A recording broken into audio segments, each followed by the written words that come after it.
So in connecting to the deck, it's very clear that there is a challenge of staying where you have a comfort because it is one of the only solaces your life has provided for you. But still, this comfort is not in alignment with where you need to be. And what I mean by that, I was looking at my vision board, which is like just behind my camera here. There's like this line of stickers that I had done. Be a voice, be a difference maker, remember who you needed. There was a time in your life where you needed someone to listen to you, where you needed someone to, more than anything, just believe that what you were feeling was valid, that what you were feeling was important. And we do not get that very often in our lives. The Nine of Wands and the Mother in reverse. It leaves us very defensive, and it doesn't allow us to be vulnerable. The Mother is the Empress in this deck, and she's very much, I want to say, burdened with child. And I don't want you to take that word burden in a negative context here, but she's labored with what is waiting to come in. But with this Nine of Wands in reverse, there's so much, like, he's still trying to heal. There's still a wall behind him. His shield isn't far away. And that shield's cracked. It's broken and the wands are bleeding.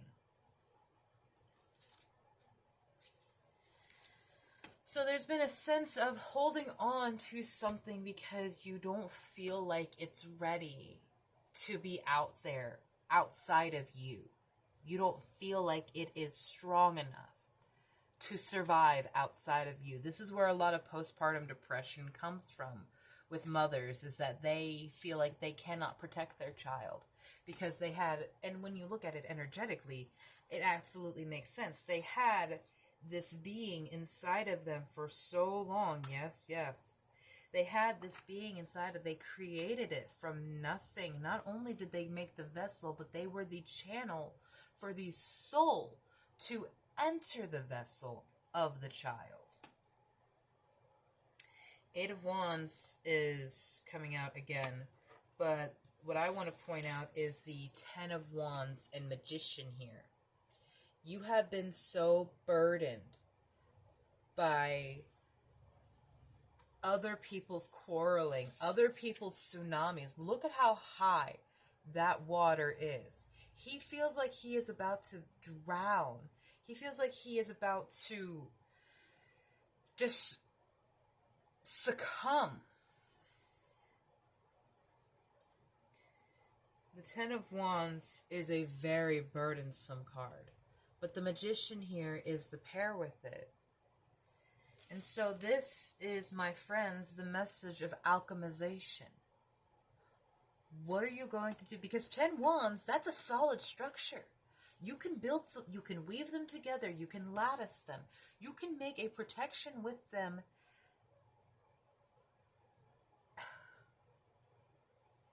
And I don't want to use the phrasing of like, to make up for everything that you went through, to make light or to make easy. No.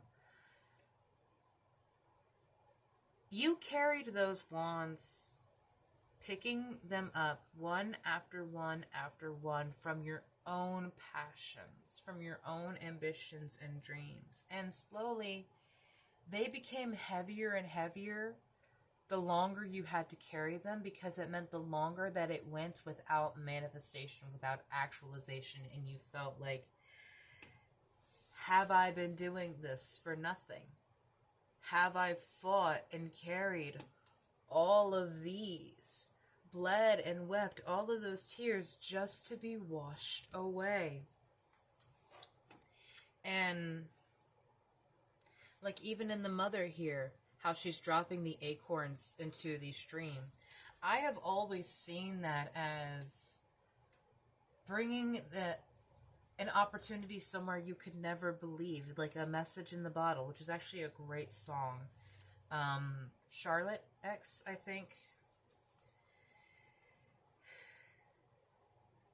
So there is this message of alchemization of what are you going to do with everything that you've carried? What are you going to do with everything that you've learned? I want to pull from my Believe in Your Own Magic deck. Whenever I need a personal boost, whenever I need a please spirit, give me some way to take a little control of my own power right now. Some way to just breathe and know that I am alright. Sorry. I love it when this fucking card comes out. Phoenix. How's that for a happy ending? Oh! Seriously though, look, you're trudging to the castle. People would see your journey as so much unnecessary work. Like, why did you put yourself through that? It comes with time and practice. Your confidence, your strength, your power to take all of those things, to alchemize all of those wants into something more. Oh yeah, I kind of knew this one was going to come out. Protest, start a revolution, and mural, be your own priority. There is going to be a lot of changes, and your voice is going to be needed. Even if it is just giving to the voice of the next generation's version of you. You needed someone to remember and hear you.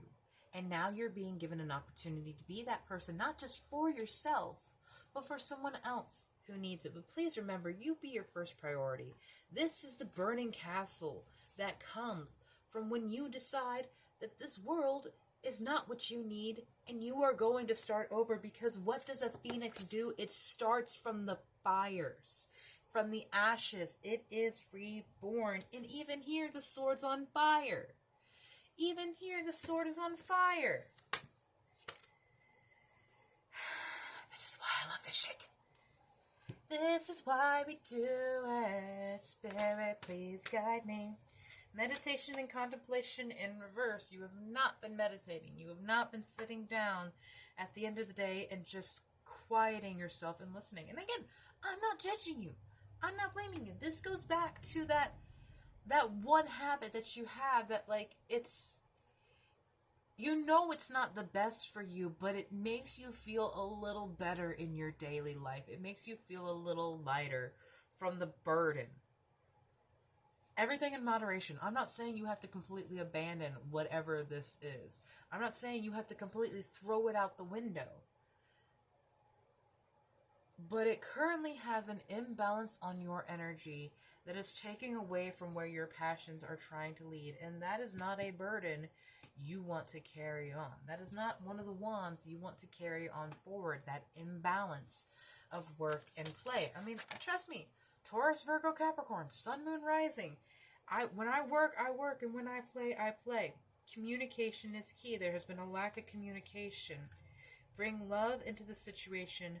Have faith in your dreams. Luck is on your side. I love seeing Sagittarius here. Sagittarius has been coming up a lot for me personally. Sagittarius, full moon and new moon. Look at the bigger picture. But in reverse. So again, with this communication and contemplation, Spirit has something that they're waiting to breadcrumb in. Because they can't just tell you, because your ego is going to want to go and hyperfixate on it.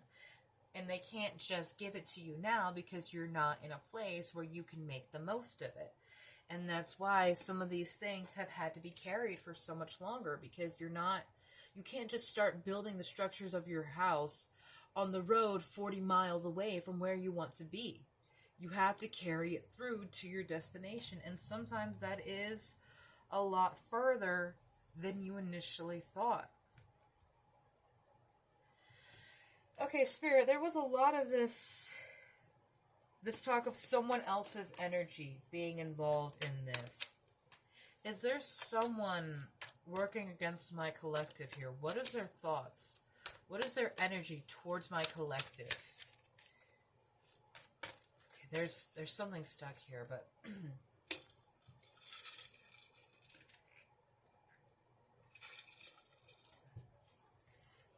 Like, it's getting flustered. It's getting like they want you distracted. I'm afraid to lose you. And it's not because they appreciate you. It's not because they value you. It's because you take on so much more than you need to. Some of that is their wants. Some of that is their burden to carry. I'm sorry, you're not Lydia. Really hope you're not Lydia. So when you start this protest and you make yourself your first priority, you will look like a villain in someone else's story. Because you have taken away their comfort.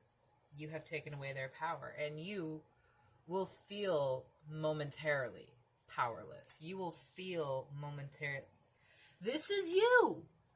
I want out. This is you. My life is a mess right now. I cannot come to you now. Painful memories. Yes, what was I saying? That like spirit like has something on hold, but it can't come to you right now because everything is a mess. And that's why you need to make yourself your first priority, because you have something that is waiting for you. Something, someone. Okay, I want an affirmation. I got 3 things. Habit, attitude, and receive. Oh. It's often said that the secret to our success is hidden within our daily routine. For all the big things are really just a sum of a million little things, done constantly, done diligently over time. This is where a lot of your burden comes from, is you not understanding or noticing when you do too much, because it just becomes habit and like a need. And how beautiful is it to know that we have the power to create our reality, one short day at a time, one simple choice at a time, one sweet thought at a time. So tell me now, can you see how your habits are creating your reality today? So that's asking for a level of awareness of how maybe some of the things going on in your life have not been...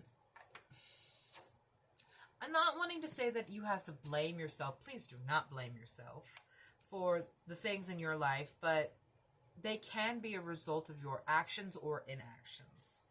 And so the habit is asking for a little sense of awareness and self-kindness. Do not berate yourself if you start to see that, like, wow, I haven't done any creative work or anything outside of my big person job in months. And don't berate yourself with that. Again, it's the attitude. What if you were to imagine a world where everything happened for you, instead of one in which everything happens to you? What would you see differently? What would you do differently? The simple act of allowing yourself to shift your perspective has the power to shift your entire life. Seriously, can you see how your habits are creating your reality today? Has the power to shift your entire life. Secure. We are taught to give. Give more, open more, share more, be more. But to receive, that is the entire energy of the Empress card, the Divine Feminine, to receive, which you have felt too vulnerable to do. You have felt too vulnerable to receive help or accolades or attention to your work because you don't feel like it's ready, because you don't feel like you're ready. It takes courage to receive. For receiving is the subtle, unconscious act of admitting we cannot do it all. And we can't. What if we were to realize that the very art of giving is perfected in the craft of receiving? What if the secret to giving more is to allowing yourself to fully, wholeheartedly, and unapologetically receive? So what do you need? And be specific about it. If you need a certain amount of money to pay off a debt, buy a train ticket, and go out and find a small apartment in another city, then get on ChatGPT and start thinking about what that number needs to look like. And manifest with it. We have a full moon this Friday before an 8/8 portal. This is the time to start. We are working for ourselves because it is a mess and we want out. And Spirit can't speak to you in the way that it needs to in this situation because someone is so afraid to lose you, they are making you too exhausted to do what you need to do to get out and away. Holy crap, guys.